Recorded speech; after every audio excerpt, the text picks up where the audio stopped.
শীতের মরশুমে চলে এলাম আবারও একটি শাকের রেসিপি নিয়ে। আজ আমি আপনাদের সাথে শেয়ার করব মুসুর ডাল দিয়ে ব্রত শাকের একটি দারুণ রেসিপি, যেটা ভাত বা রুটি পরোটার সাথে খেতে দারুণ লাগবে। নমস্কার বন্ধুরা, welcome to Jhunu home cook. Jhunu home কুকে আপনাদের সবাইকে স্বাগত জানাই। আজ আমি আপনাদের সাথে শেয়ার করব ব্রত শাকের একটি রেসিপি। এখানে এক আটি মতন ব্রত শাক নিয়েছি।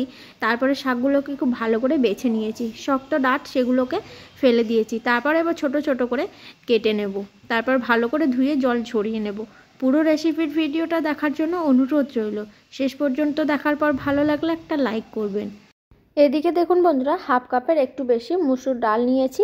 ডালটার পরিমাণ আপনারা চাইলে বাড়িয়ে নিতে পারেন। এবার জল দিয়ে খুব ভালো করে 2 থেকে 3 বার জল পাল্টে ডাল ধুয়ে নিতে হবে। ডালের যে ময়লাটা আছে সেটা বেরিয়ে যায়। তারপরে ডালে জল ঝরিয়ে রেখে দেব।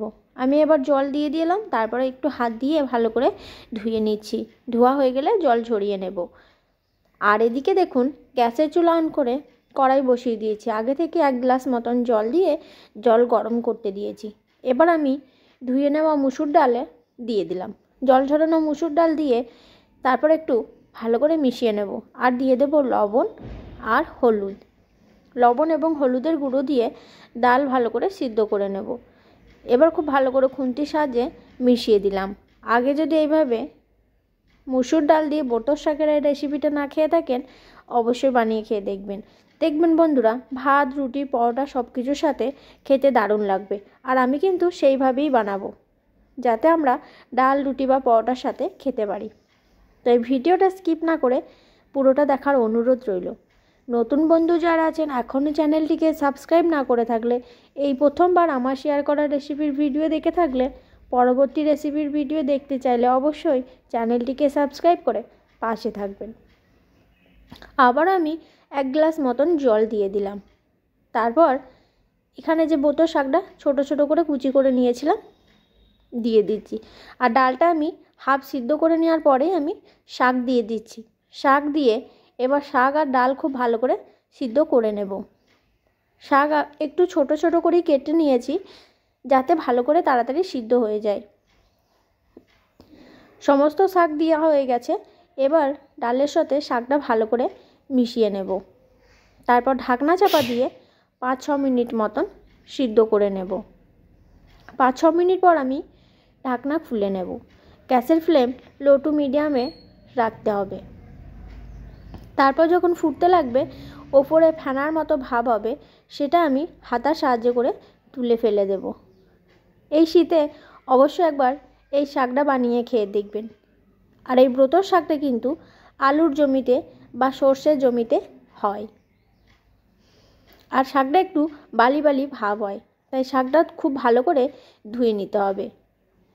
এবার দেখুন, হাতায় করে ওপরে যে ফেনার মতন ভাব উঠেছে সেটাকে ফেলে দিয়ে আবারও ঢাকনা চাপা দিয়ে ফুটিয়ে নিলাম। তারপর ডাল পুরোপুরিভাবে সিদ্ধ হয়ে গেলে কড়াইটা নামিয়ে নেব। তারপর একটা গ্লাস বা ডাল ঘুটনির সাহায্যে ভালো করে ডালগুলোকে একটু ঘেঁটে নিতে হবে, যাতে ডাল এবং শাকটা ভালোভাবে মিশে যায় এবং গলে যায়। আবারও একটা কড়াই চাপিয়ে দিয়েছি, ননস্টিকের একটা কড়াই। এবার দিয়ে দিচ্ছি বড় চামচে 2 চামচ মতন সর্ষের তেল। তেল গরম করে নেব। তেলের মধ্যে ফোড়ন দিচ্ছি একটা কাঁচা লঙ্কা, একটা শুকনো লঙ্কা। তার সাথে দিয়ে দেব 1 চামচ মতন গোটা জিরে।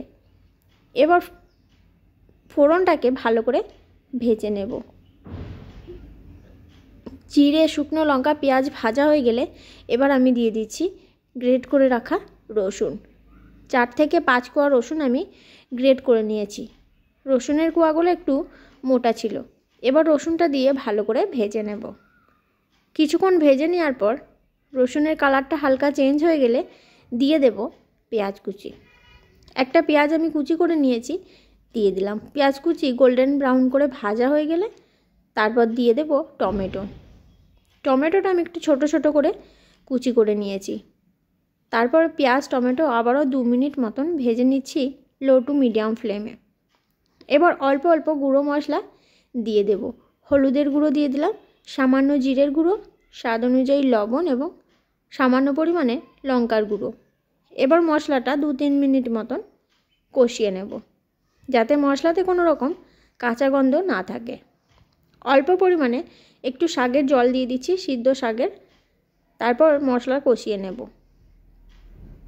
মশলা থেকে তেল ছাড়তে শুরু করলে এবং কাঁচা গন্ধ চলে গেলে তারপর আমি দিয়ে দেব আগে থেকে সিদ্ধ করে নেওয়া মুসুর ডাল এবং ব্রতর শাক। এই আমি একটা গ্লাসের সাহায্যে মুসুর ডাল এবং শাক একসাথে ভালো করে ঘেটে নিয়েছি, তারপর দিয়ে দিলাম। এবার 3-4 মিনিট মতন লো টু মিডিয়াম ফ্লেমে ভালো করে ফুটিয়ে নেব, যাতে শাকের যে ফোড়নটা দিয়েছি খুব ভালোভাবে শাক এবং ডালের মধ্যে ঢুকে যায়। তারপর আমি দিয়ে দিচ্ছি সামান্য পরিমাণে চিনি।